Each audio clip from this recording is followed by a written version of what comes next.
Atos, capítulo 15, versos de 36 a 41, é o texto que serve de base para a nossa reflexão nessa manhã.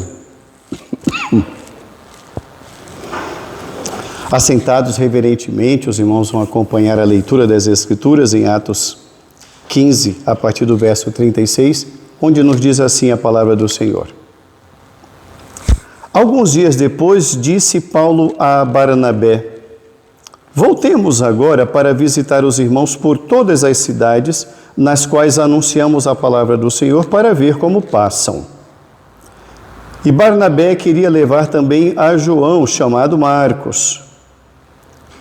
Mas Paulo não achava justo levarem aquele que se afastara desde a Panfília, não os acompanhando no trabalho.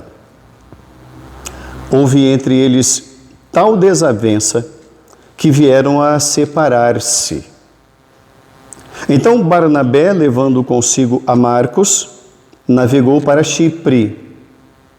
Mas Paulo, tendo escolhido a Silas, partiu, encomendado pelos irmãos à graça do Senhor, e passou pela Síria e Cilícia, confirmando as igrejas. Que Deus nos abençoe, irmãos. Amém. Irmãos, o tema da nossa reflexão nessa manhã é separados, mas unidos. Separados, mas unidos. O contexto desse texto aqui, irmãos, que aparentemente pode sugerir um conflito irremediável, o contexto é um contexto de novo na igreja de Antioquia. Então vamos fazer aqui uma breve recapitulação. A igreja de Antioquia estava crescendo bastante, e Barnabé saiu de Jerusalém e foi visitar a igreja para ver o que estava acontecendo. E ele viu que a igreja precisava de muito apoio, porque era muita gente para ser doutrinada e muita gente se agregando à igreja. Então Barnabé deixa a cidade de Antioquia, vai até Tarso, chama Paulo e diz: vamos atuar lá na cidade de Antioquia. Então essa dupla vai até Antioquia e eles fazem um trabalho maravilhoso. Num determinado tempo, o Espírito Santo diz à igreja: eu tenho uma obra para esses dois. A igreja então confirma isso, impõe as mãos sobre os dois e os dois partem para aquilo que é conhecido como a primeira viagem missionária. Essa primeira viagem missionária, irmãos, ela dura aproximadamente 1 ano. Eles saem então de Antioquia, eles vão para a ilha de Chipre, que é a terra natal de Barnabé, e de lá eles sobem um pouquinho para o sul da Turquia, fazem a obra missionária ali e retornam para Antioquia. Conforme nós já vimos há 2 domingos, enquanto eles estão viajando nessa primeira viagem missionária, alguns judeus entram na igreja e fazem lá uma situação doutrinariamente perigosa. Eles começam a dizer que, além de crerem em Cristo, eles precisavam ser circuncidados. E aquilo dá uma confusão na igreja tremenda. Paulo e Barnabé tentam de todas as maneiras persuadir doutrinariamente aquele grupo, mas o grupo está irredutível. Então, Paulo e Barnabé descem até Jerusalém, existe o concílio de Jerusalém, os irmãos devem se recordar dessa mensagem, e decide-se então que não há necessidade de se cumprir a lei para ser salvo. Então, sobe a dupla, Paulo e Barnabé, e mais 2 irmãos, Judas, Barsabás e Silas. Eles sobem à igreja de Antioquia e estabelecem a doutrina. Ok. Judas Barsabás retorna para Jerusalém, mas Silas fica lá ajudando o trabalho em Antioquia. Aparentemente a igreja está em paz, aparentemente está tudo bem, mas eis que não. Existe agora um novo momento. Acabada a primeira viagem missionária, que, repito, dura cerca de 1 ano, segundo os estudiosos, ocorre entre os anos 47 e 48 depois de Cristo, eis que Paulo nos diz o verso de número 36, Paulo diz sobre a necessidade de voltar pelo mesmo caminho para as mesmas igrejas e ver como aquelas igrejas estão. Barnabé concorda, mas só que Barnabé agora tem uma nova ideia. Ele diz, vamos levar João Marcos? E aí a coisa não anda bem. Por quê? Porque Paulo fala, não vamos levar não. Vamos sim, não vamos não. Vamos, não vamos. Mas por que você não quer? Eu não acho justo, disse Paulo, levar conosco novamente aquele que nos abandonou. Ele foi conosco na primeira viagem. E logo depois que passou Creta, ele nos abandonou, então eu não acho justo levá-lo agora. E nos diz o texto aqui, irmãos, que no verso de número 39, que a desavença, discordância, foi tão grande que não teve jeito. Houve uma separação daquela dupla. Não houve como conciliar aquela situação. Bom, nessa manhã, irmãos, nós queremos entender como que essas coisas ocorrem dentro da igreja. Né? Como lidamos com as desavenças irreconciliáveis? Como lidar com esse tipo de coisa? Daí o tema da mensagem. Separados, mas unidos. Aparentemente é um contrassenso, reverendo, mas como que estão separados e estão unidos? Isso vai ficar esclarecido aos irmãos no decorrer da mensagem. Nós estamos aqui, irmãos, vivendo o início da segunda viagem missionária. A primeira já acabou e nós estamos aqui aproximadamente no ano 49 depois de Cristo. Segundo os estudiosos, a viagem missionária, essa segunda viagem missionária, ela é mais longa que a primeira. Ela vai durar cerca de 3 anos. Vamos aprender então, irmãos, como é que a igreja, como é que nós podemos ver isso, como que a igreja de Antioquia reagiu a essa situação e, sobretudo, como aqueles 2 líderes comissionados pelo Espírito Santo de Deus, quando disse, separai-me agora a Paulo e Barnabé para uma obra que eu tenho para eles. Como que 2 homens chamados, 2 homens missionários, 2 homens poderosos em Deus, não chegaram a uma concordância? É isso que nós queremos tratar nesta manhã. A primeira lição que fica clara para nós, irmãos, nesse tema separados mas unidos, é que divergências existem mesmo entre a liderança da igreja. Divergências existem mesmo entre a liderança da igreja. O verso de número 39 nos diz isto. Tal desavença. Observem bem a expressão tal desavença. Significa dizer, irmãos, que não foi algo simples.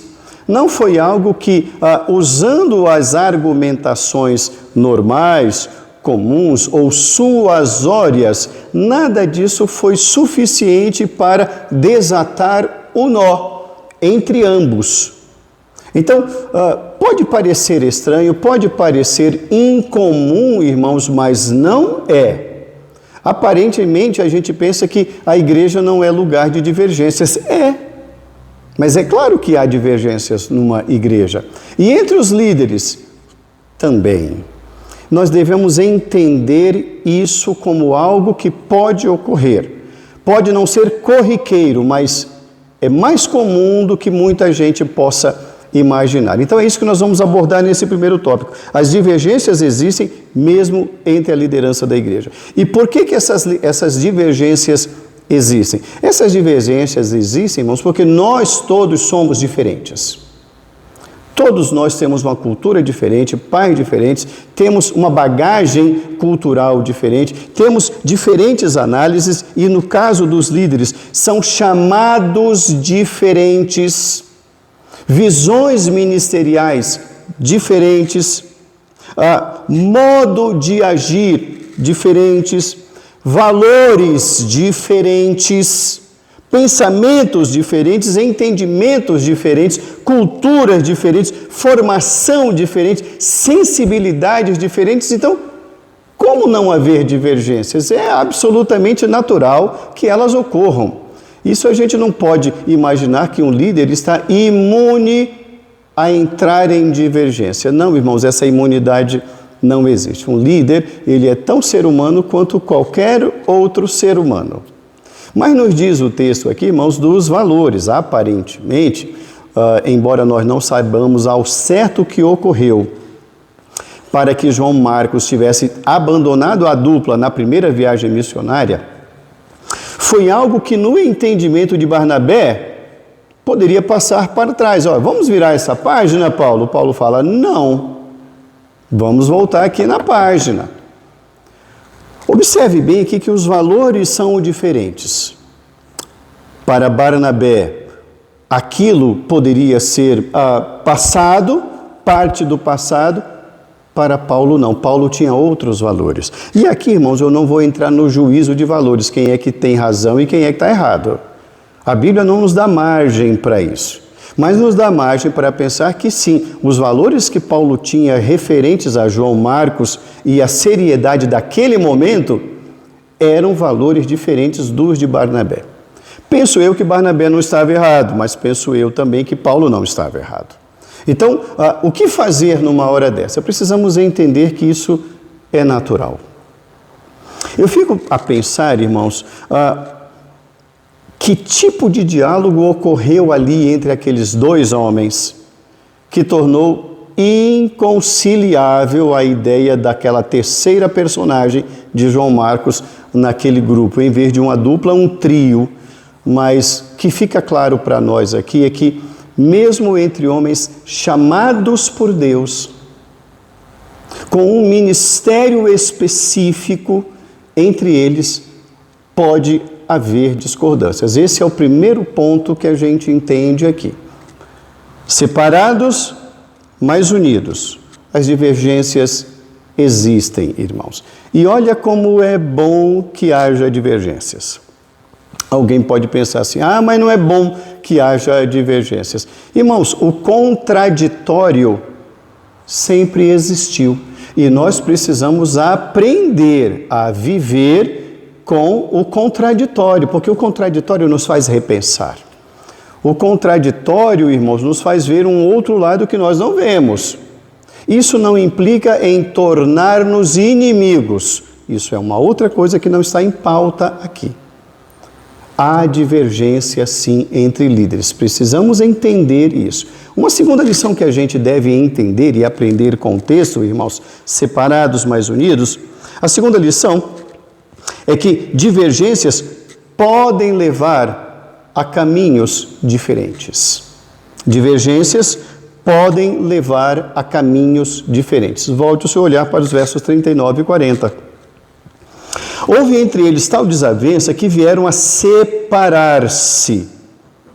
Barnabé levou consigo a Marcos e navegou para Chipre, e Paulo escolheu a Silas e foi para a Síria e para a Cilícia.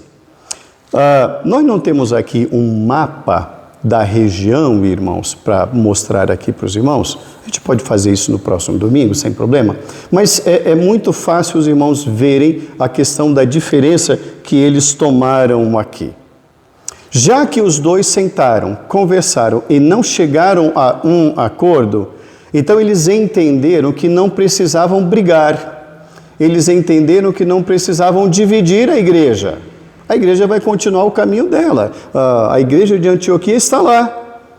Está percebendo? Está percebendo. Soube do que aconteceu? Soube do que aconteceu, mas a igreja continuou a sua marcha. E aqueles irmãos também. Então, Paulo, quando ele toma a Silas, aquele que viera da igreja de Jerusalém e permanecera lá, ele vê valores em Silas e ele vai para a região norte. Ele vai subindo. Ele avança, irmãos, e vai até a Macedônia. Ele sai da região onde é a Síria, um pouquinho acima de Israel, um pouquinho acima de Jerusalém. Ele vai passando pelo centro da Turquia e ele vai até uma região muito mais distante. Ele vai por terra. Já a outra dupla, capitaneada por Barnabé, que ele insiste em levar João Marcos, esse João Marcos, irmãos, é o mesmo autor do Evangelho de Marcos, que, aliás, é o primeiro evangelho a ser escrito do Novo Testamento. É o mesmo personagem aqui. Eles não vão por terra, eles tomam um barco, pegam um navio e cerca de 300 quilômetros de distância, eles vão para Chipre. A ilha de Chipre é a terra natal de Barnabé. Foi o primeiro destino deles na primeira viagem missionária. Então, o que a gente observa aqui, irmãos, é que tanto na primeira viagem quanto na segunda viagem missionárias, Barnabé dá prioridade à sua terra natal para os seus. Obrigado! Olha aí olha, quem tem o Alexandre ali, olha, tem muita gente. Eu estou aqui sem aquela canetinha aqui. Isso, querido, obrigado. Coloca a setinha ali, ó. Coloca ali em Antioquia, por favor. Isso, Antioquia. Aí vai subindo para o norte lá, ó. Isso. Ele vai subindo, subindo. Essa é a segunda viagem missionária de Paulo com Silas, tá? Olha onde eles vão parar lá em cima, ó, na Macedônia, em Anfípolis. Olha o destino como é diferente. Depois ele volta, Éfeso, e aí vai para Samaria e termina a viagem lá em Antioquia. Olha agora a ilha de Chipre, que é bem aí do ladinho onde está a setinha. A segunda dupla, Barnabé e João Marcos, sai de Antioquia, atravessa ali cerca de 320 quilômetros e fica ali na ilha de Chipre. Então, observe como os destinos são totalmente diferentes. Irmãos, às vezes, essas divergências implicam em destinos diferentes. Interessante aqui, irmãos, é que Lucas, que é o autor, ele é o narrador dessa história, ele não foca a segunda dupla, a nova dupla Barnabé e João Marcos, ele não foca nisso. Ele vai voltar o seu olhar e a sua narrativa para Paulo e Silas. Pouco se sabe ou nada se sabe sobre o destino, o paradeiro de Barnabé e João Marcos. É sabido que eles vão para lá e não se sabe qual foi o outro destino. Também, pela tradição, acredita-se que Barnabé permaneceu na sua terra natal, na ilha de Chipre, e morreu lá por volta do ano 61 depois de Cristo. Às vezes ocorre isso mesmo, irmãos. Às vezes as ideias, elas são tão contrapostas, as ideias são tão diferentes, e repito, não cabe a nós dizer quem está certo ou quem está errado. Mas a gente vai entendendo, irmãos, que essas divergências, que aparentemente são irreconciliáveis, na verdade não são o fim da história. Como todos nós sabemos, lá mais adiante, alguns anos depois, quando Paulo estará preso, ele está limitado, já quase no final da sua vida, ele escreve uma carta dizendo: chama João Marcos, ele é útil para mim. Então, observe como não havia algo pessoal entre o apóstolo Paulo e o evangelista João Marcos. Não é nada irreconciliável, é que para aquele momento ele não julgou justa a permanência ou a união dele ao grupo. Devemos entender, irmãos, que, graças a Deus, existem outros caminhos, existem outros lugares, mas sobre todas as coisas, irmãos, não atrapalhar o trabalho da igreja. Eu acho isso muito bonito nesses dois homens. São dois grandes líderes, são dois homens realmente chamados por Deus. Eles têm poder para isso. Poder vem do Senhor Deus. Há imposição de mãos, há autoridade, mas eles, eles não permitem que isso atinja a igreja de Antioquia. a igreja ali permanece e eles vão buscar outros caminhos para continuar pregando a palavra do Senhor. Uma terceira e última lição que eu quero comentar aqui com os irmãos, sobre esse tema, é que as divergências, elas podem ser usadas por Deus para multiplicar a equipe e alcançar outras pessoas em outras localidades. As divergências podem ser usadas por Deus para multiplicar a equipe e alcançar outras pessoas e outras localidades. Os versos 39 e 40 são os textos que nós já lemos e afirmam exatamente isso. O texto está nos informando, e a história nos informa, irmãos, que antes, na primeira viagem, havia apenas uma dupla, não é isso? Paulo e Barnabé. Mas observem bem como aquilo que poderia ser chamado de divisão na igreja, na verdade não é uma divisão, é uma multiplicação. De uma equipe, surgem duas equipes. Então, observem bem como Deus usa aquela divergência ou aquelas divergências para multiplicar as equipes missionárias. Observe bem como a primeira equipe, Paulo e Barnabé, agora ela se multiplica, de uma passa a duas, e surgem oportunidades para outros assumirem também o protagonismo. Surge quem? Silas. Onde estava Silas? Lá em Jerusalém, sentado num banco de igreja.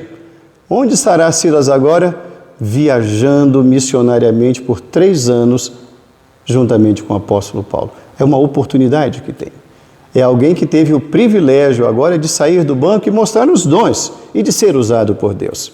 E João Marcos, que antes era alguém que, talvez pelo ímpeto, falou, vamos, e se juntou à primeira comitiva, à primeira dupla, e talvez diante dos desafios, sabe-se lá o que ocorrera, ele diz, olha, eu não posso continuar mais com vocês.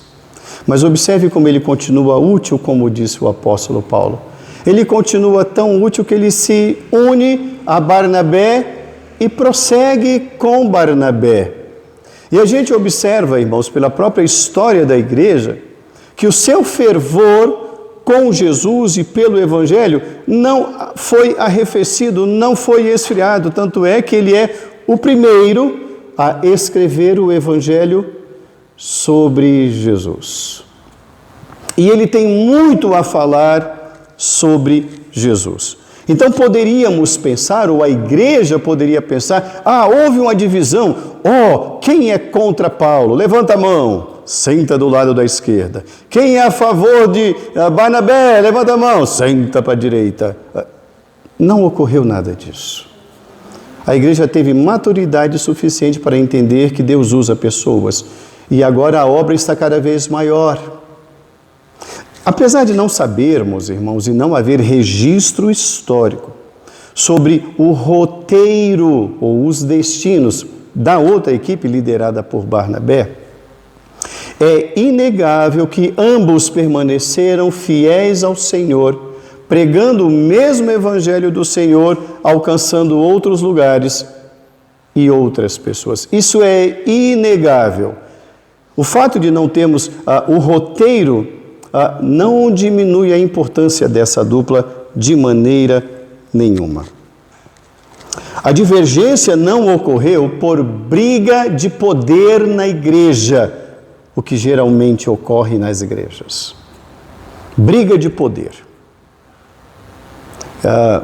A história das igrejas, irmãos, ela é farta de exemplos de pessoas que não estão preparadas para exercer cargos ou funções na igreja. É aquilo que nós chamamos de síndrome do pequeno poder. Reverendo, o que é a síndrome do pequeno poder? Síndrome do pequeno poder é uma pessoa, irmãos, como a gente chama, é um crente comum que geralmente vem, senta no banco, cultua tal, mas de repente ele foi nomeado, vou dar um exemplo, ele foi nomeado para cuidar das chaves da igreja. Pronto, ele já se acha o São Pedro. Todas as chaves são dele. E aí ele já começa a dizer, não, a chave é minha, não, preciso saber onde está essa chave.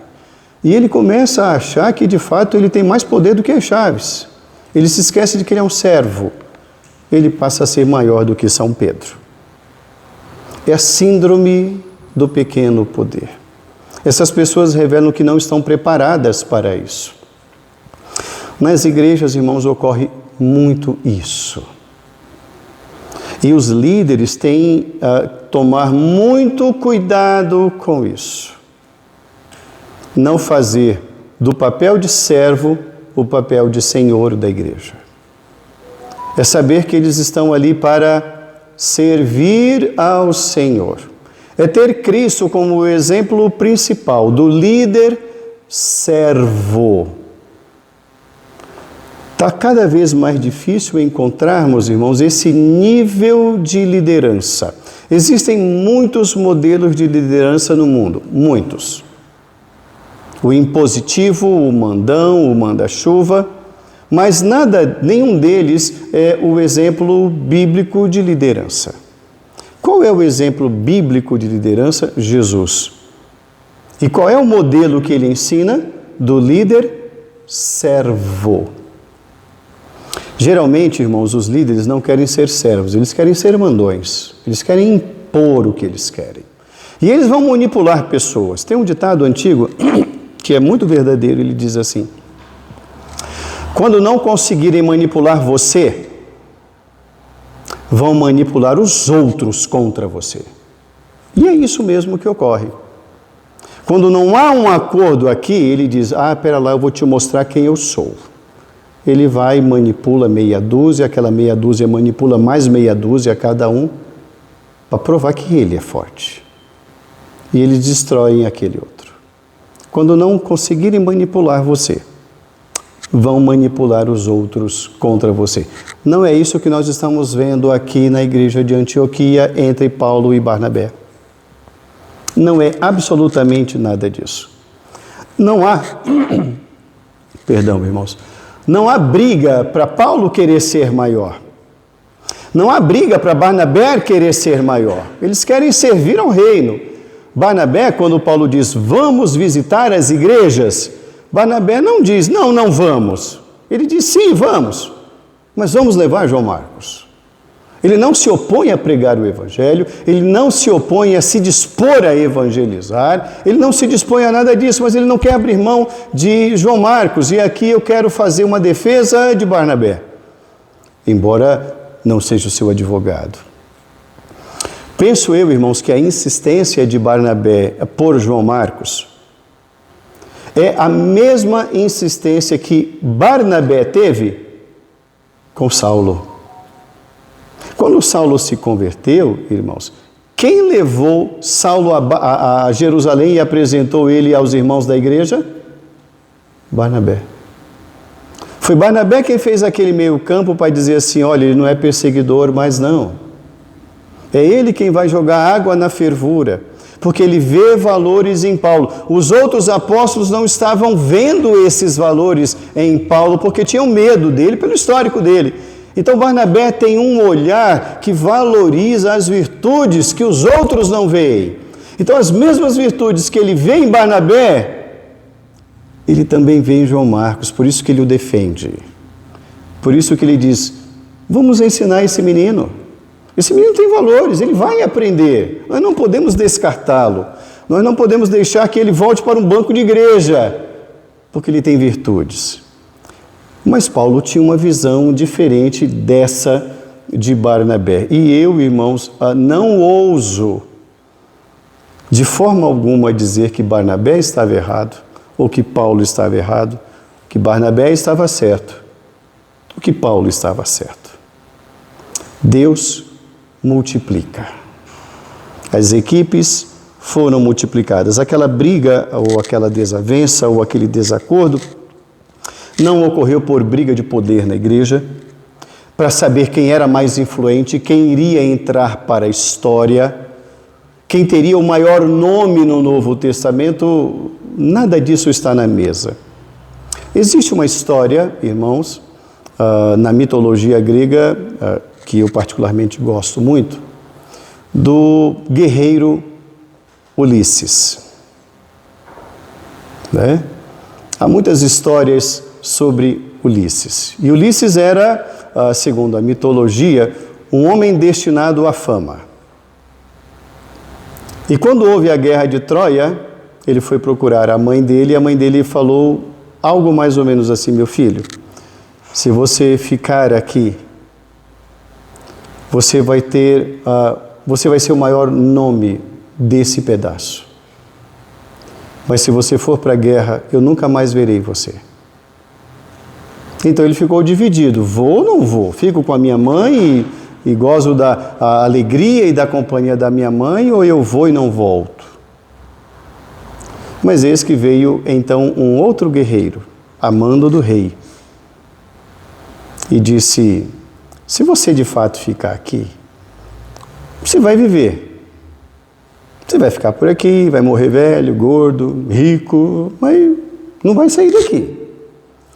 Mas se você for para Troia, você vai entrar para a história. E então ele falou: eu vou entrar para a história. O final da história nós já sabemos. Ele morreu como grande guerreiro, mas ele foi flechado.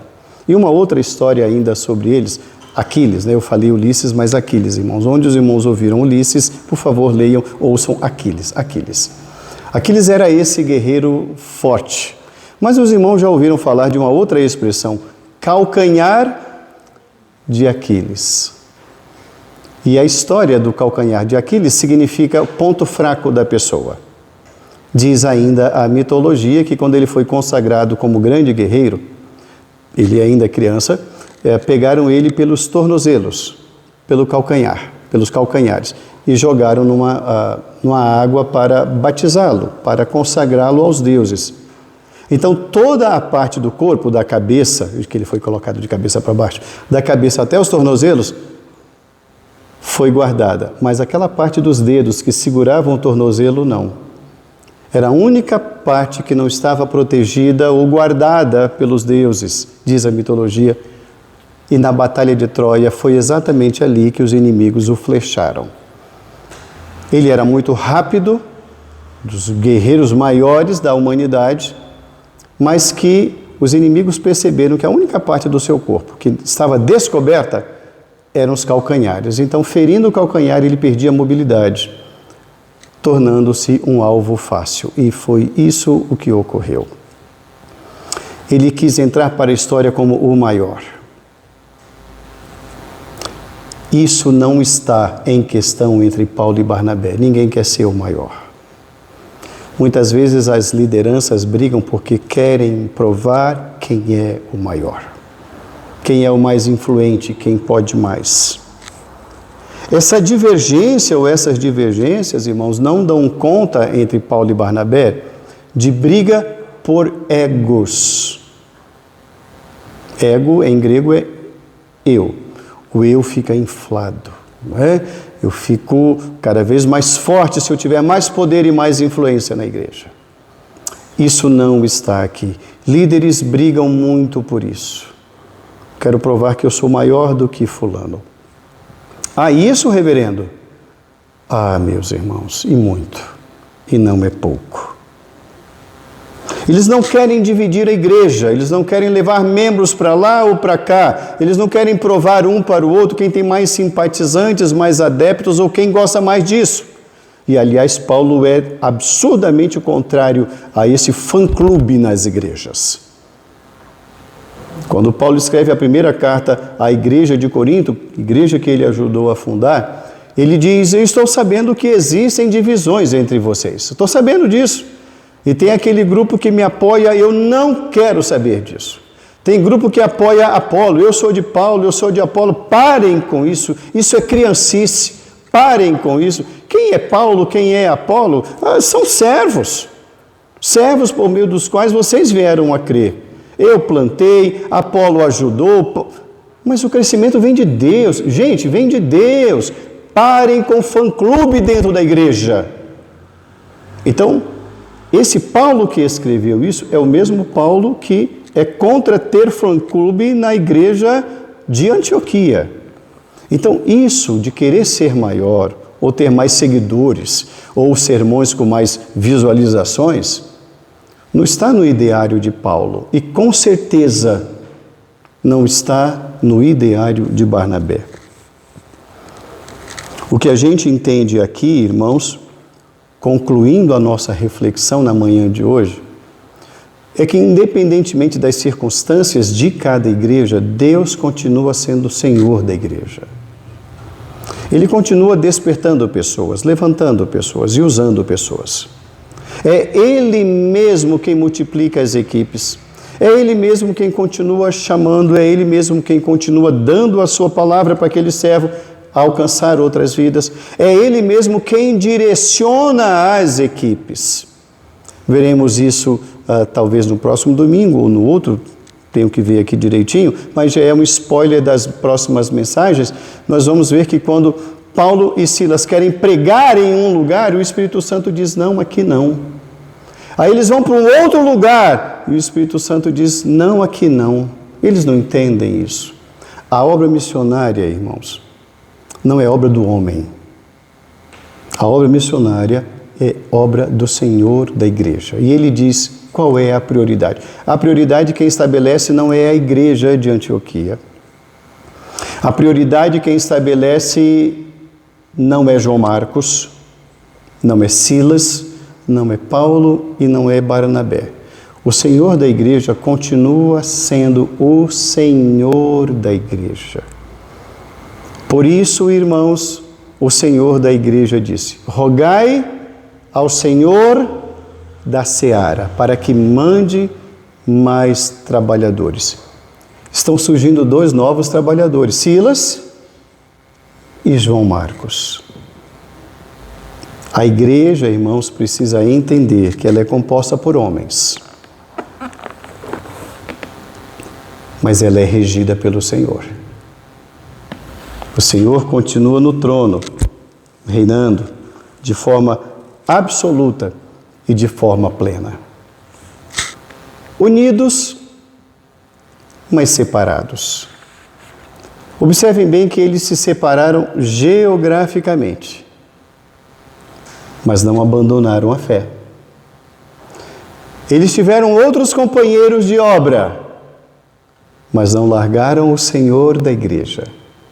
Eles foram por todas as igrejas, mas não dividiram a igreja de Antioquia. Por isso, o tema da nossa reflexão hoje.